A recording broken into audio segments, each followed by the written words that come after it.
Okay, thanks a lot, Dave. Appreciate the introduction. Been around a long time, a lot of experience. Basically, it just means I'm a pretty old guy. Anyways, um, I think he asked me to go first, so uh, I won't try to put you to sleep before Sheldon gets up, but um, I guess the first thing I just want to say is, um, this is sort of the way that it kind of evolved for me as a coach. We worked through different things when we had certain players, certain things worked better, but this is sort of uh, you know what evolved over time.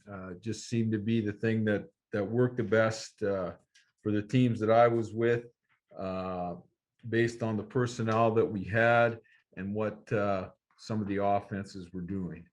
Okay, uh, so when you're developing your defensive system, okay, there's lots of things like this. There's different options of dealing with different blocking schemes and different coverages for different pass concepts and all that kind of stuff. But basically, I just stole this. If you know the enemy and know yourself, you need not fear the result of 100 battles. So know the enemy. You want to look at what you're going to have to defend in your league or your conference, and know yourself. Know who's going to have to execute certain skills, and is it reasonable to ask that player or that position to execute those kinds of things. And you want to sort of put the plan together in that kind of a way. um, there's always more than one way to skin a cat, but regardless what it is you choose, you got to match what you're doing with the capabilities of your kids. You got to teach it well. The kids have to know what to do and why they're doing it, and you have to practice it. You have to drill it weekly. Most of these things are diminishing skills. If you don't do them during the week, they're probably not going to do them when you get to the game. But if you follow those kinds of things, regardless of what you've chosen, the kids will probably do a pretty good job for you. The last sort of thing here is there isn't a silver bullet. Like, uh, the offensive guys are doing a real good job trying to figure out ways to sort of attack you. But if you're gonna, whatever it is you just decide to choose, just constant work to keep it constantly effective. So this is sort of what I'll do. Just try and explain what we mean by spill, how I try to teach it, and the reasons that's sort of what I adopted over time. So the spill concept is basically you just fill in, as an inside gap gets created, you're going to fill the inside gap. You're trying to force the offense to run sideways rather than run north-south. You're trying to force the ball carrier to kind of bounce, maybe give up a little bit of ground to get to try and out leverage you. And that's, we're hoping, is going to create a little bit of time and let the defense rally to the ball. Sort of the guideline that I kind of have talked to the kids about, if you are running the ball, the offense is running the ball to the field side, we are trying, whether it's a play where they're bringing pullers, or it's just a stretch play or something to the wide side of the field, we're trying to keep them on their side of the line of scrimmage to the wide side hash. If they're running into the boundary, we're trying to keep the ball in the line of scrimmage till they get to the top of the numbers on the boundary side. That's given the defensive backfield players, that gives them enough time to sort of diagnose the play and sort of react up, get off the block and react up to help. Most of the time, when we talk about spill, it's versus kind of a trap block on a power run or a counter run. And that's sort of, uh, basically what I'll try to use to sort of explain what it is I'm talking about. But, real quick, it's a pretty simple little diagram here, but, we're getting a double team on the tackle on the 3 technique there. The backside guard is pulling, he's kicking out the end man on the line of scrimmage. And the back is trying to just run through that crease.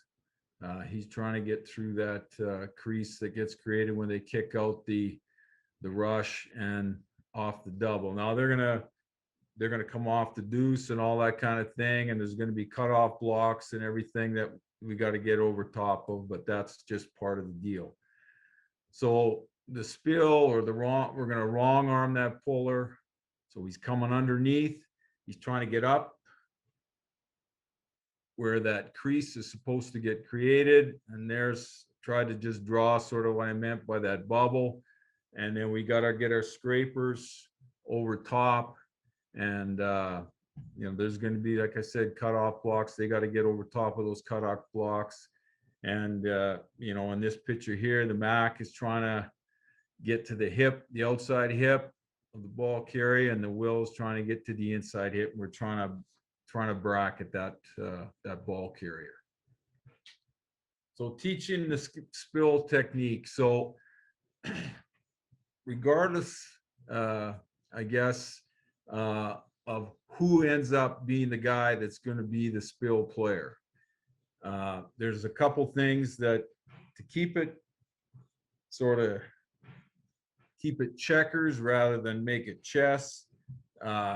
Try to have these sort of things the same for everybody, regardless of the position they play. So the stance, the alignment, their key, and their first step.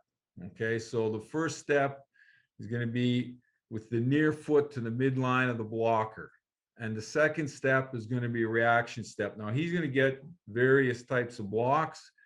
Okay, he's going to get a base block where they're going to try and widen them and push him off the line of scrimmage. He may get a reach block where they're trying to seal him inside and get outside.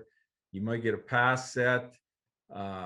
He might get a down block where the quarterback is reading him and he's basically unblocked, or he's going to get, a down block with some pullers. And that's basically the one we're going to talk about.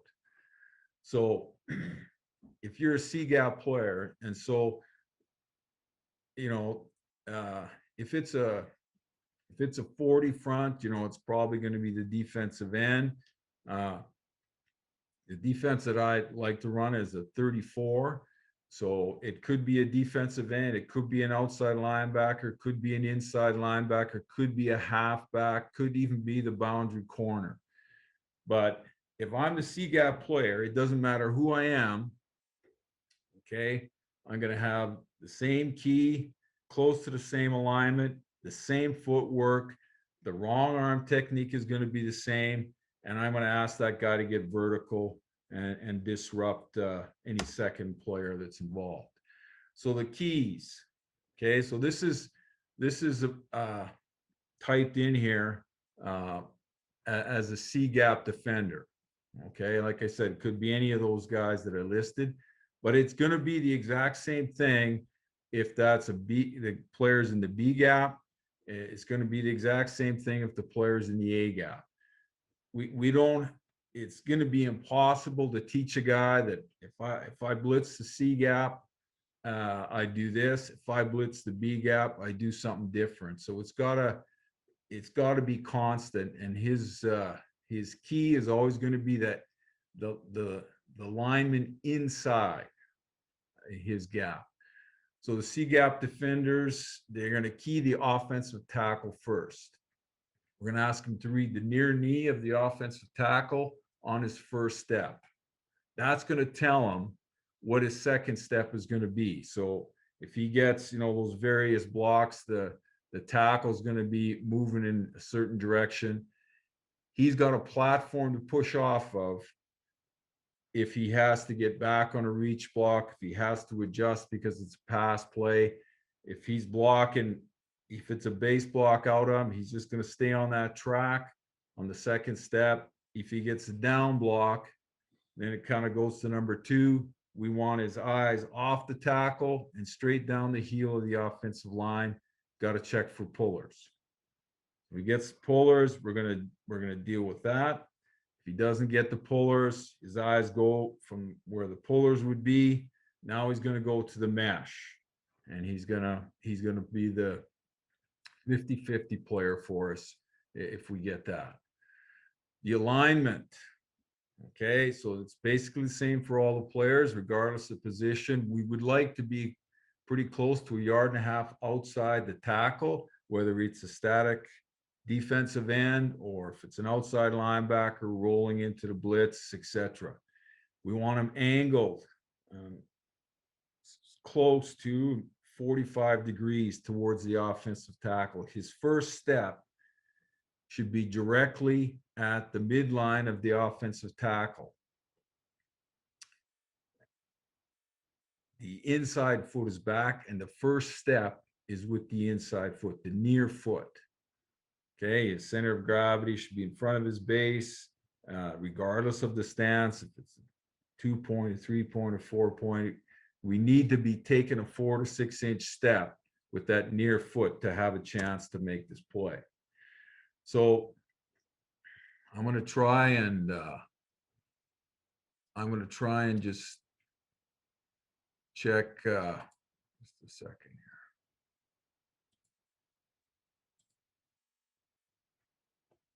Just make sure that the box is too full. Oh, I didn't think I did that. Anyways, here we go. I got it kind of in the wrong spot here, but so basically here, this is teaching, this fellow's a linebacker, but we're just introducing this. So we've sort of moved them up basically where a defensive end would be. As he progresses along, we're going to move him from the outside linebacker position and have him roll into this. But basically, he's got his outside foot up. He's going to take his first step is going to be just with that inside foot, and he should be heading directly for this old man right in the middle here. So he should be, that's all it is. Now it's not a great step, but that's basically the right thing, and almost like he catches his toe in the ground there. So that's all we're saying. That's the first step. At that point, he's going to have to read what's kind of going on and react to. So here it is kind of written out if you want to take a picture of it or anything. But the first step is with the near foot, stepping into where the midline of the offensive tackle would be. Okay. Want him to sink as much weight onto that near foot and be prepared for the base block. That's what happens the quickest. He's got to get weight on that near foot. Okay. If it ends up being the base block, his second step, he's going to try to just engage that guy and power through him. If it's a reach block or a pass block, he's got a platform, that inside foot, he can push off and react to those other types of blocks.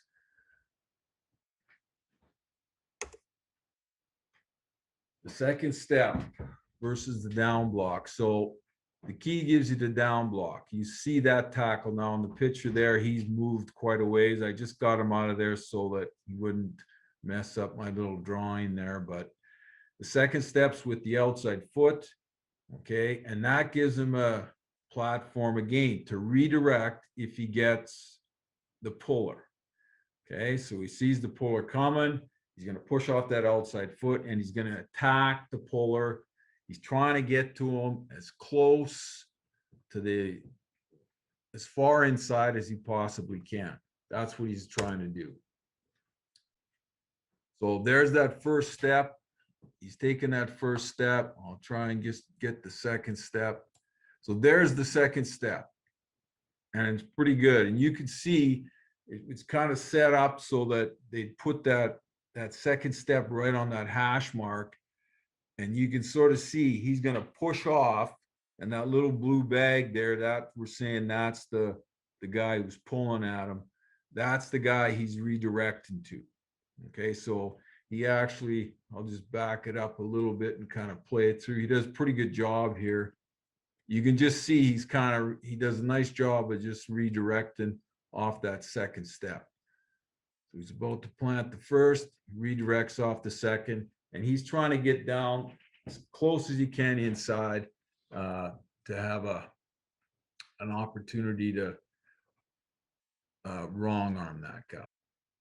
Okay, so he's racing down the line of scrimmage there towards that puller.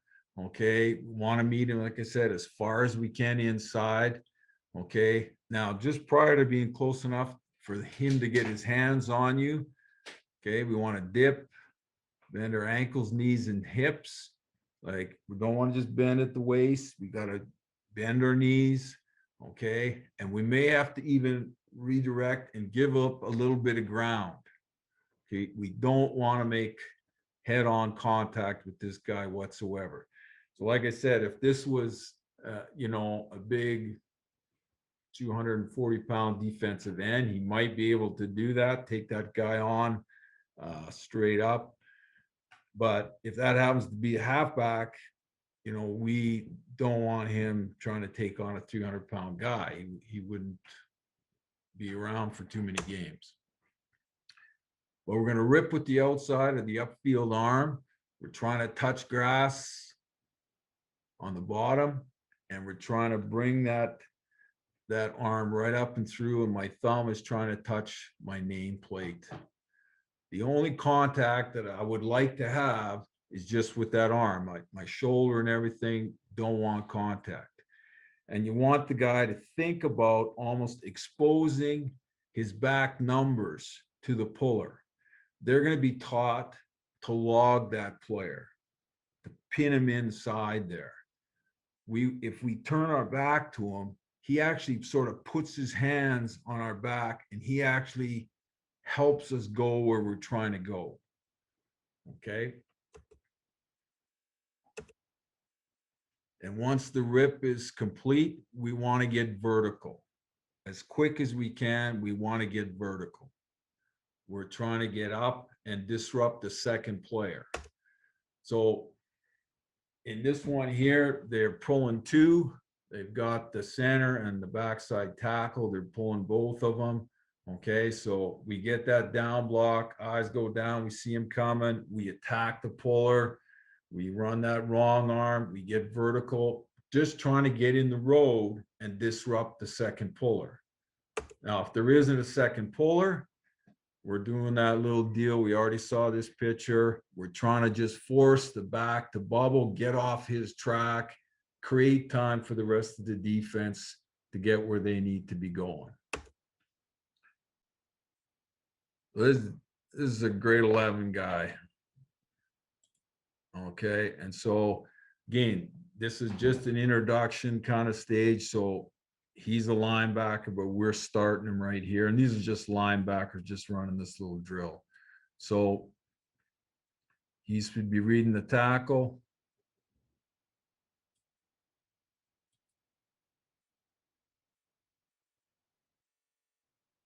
So he gets that. He's cheating a little bit. He's too high, but he's already trying to bend. Okay, but should be a straight line step. Then he should get that second step in the ground, and that's what he's going to redirect on. Now, what he should do is try to close that space, meet that puller as far inside as he can. You're going to dip and rip and almost try to turn his back to that guy. And he doesn't do a bad job, but he's got to get more of a turn. He's got to get his body turned a little bit. Okay. And then we're asking him to turn up and get vertical as quick as he can. So that's basically what we're sort of saying for him to do. Why spill? Okay, so this technique can be executed. These are the reasons why I kind of opted to do this. Okay, anybody can execute this. Okay, if if, uh, if you have any intentions of, you know, if you're playing a 40 and you're blitzing people, uh, you know, it could be the outside linebacker, could be the inside linebacker. If you're playing a 34, like I prefer to play, then there's going to be a lot of different people that have that role.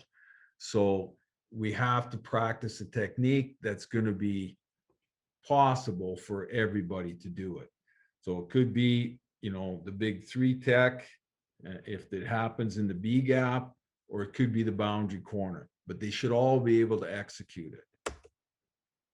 So here's just an example of a 42 front, and there's the defensive end doing it. There's a 34, there's the outside linebacker doing it, there's the halfback doing it. But all those things are exactly the same.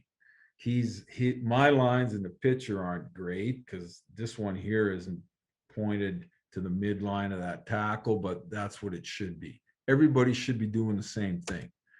So this is a diminishing skill, obviously, just like, you know, pass rush stuff, you know, backpedaling and all those things, they have to be practiced every week or you get worse at them. So any defender who is going to be put in that position has got to practice it. So in a 34 defense, probably the only guy that wouldn't do this would be the field side corner.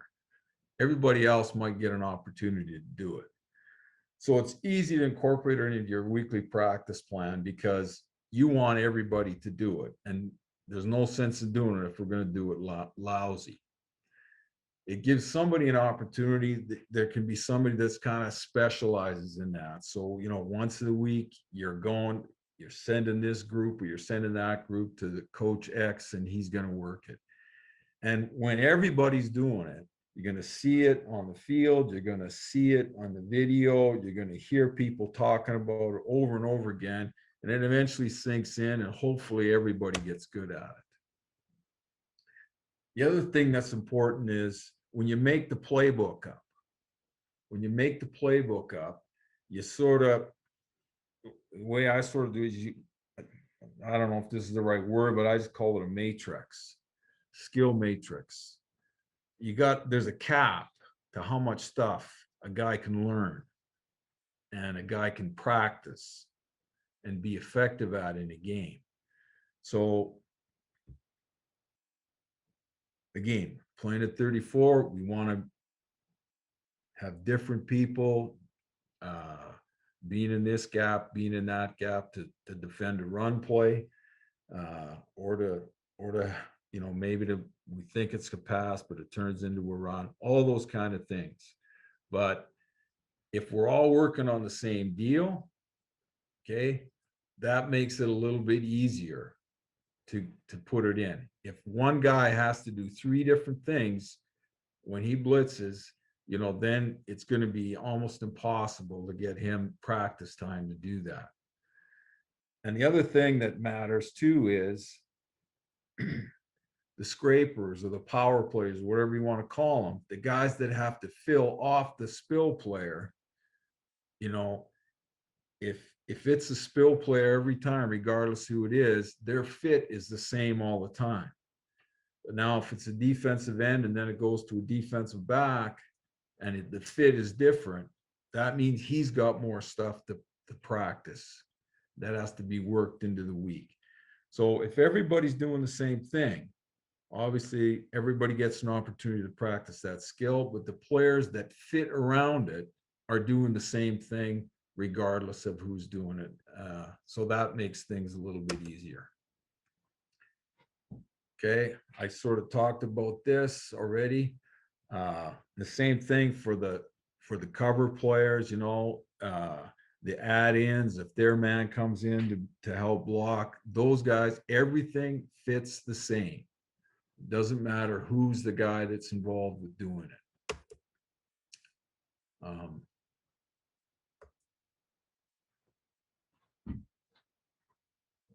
The other thing and I think I mentioned this already, but the key, the read, the technique, they all transfer when the defender's in the A gap, the B gap, or the C gap.